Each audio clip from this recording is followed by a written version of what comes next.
car out pretty cleanly and efficiently. The CPS light, the green light that you're seeing illuminated on the roll bar next to the A-pillar in the front of the car there has been switched off in accordance to the instructions. And here is the gap between Skaife and Ambrose. They'll go side by side with Skaife on cold tyres. This is a recipe for trouble. The two of them side by side here at 2. Great bit of motor racing. Ambrose on warm tyres. Skaife tries to take the advantage. And there's going to be trouble. He's going to turn him round. This will be a big brawl afterwards. Oh my goodness, the two that clashed at Perth. They've done it again.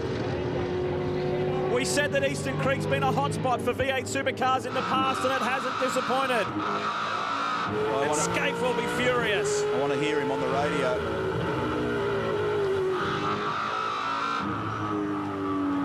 Well,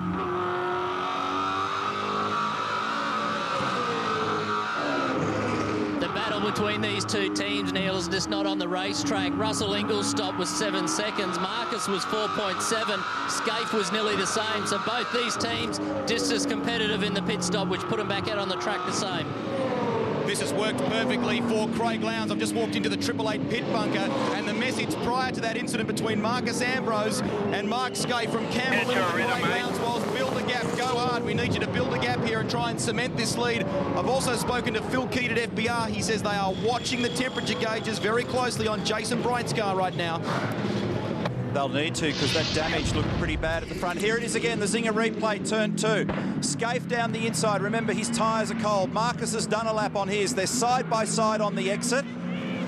That angle doesn't really give us enough information to know what happens next. They go towards turn 3, contact. Skaife crossed up and sideways. You need to see it from above or the other side or from the onboards. This might tell more of the story. And this is the rearward shot. Now looking out the front of Marcus's car. Well, whoa. You have to ask the question, did Skaife squeeze him? Tough one, because here's another view. This is a little bit more interesting. The problem is that I can guarantee I'll upset 50% of the audience here one way or the other. I would have thought that if Marcus fanned the throttle for a moment, given that the other car had that much room on him, then there wouldn't have been contact, but it may not be the way that it's interpreted.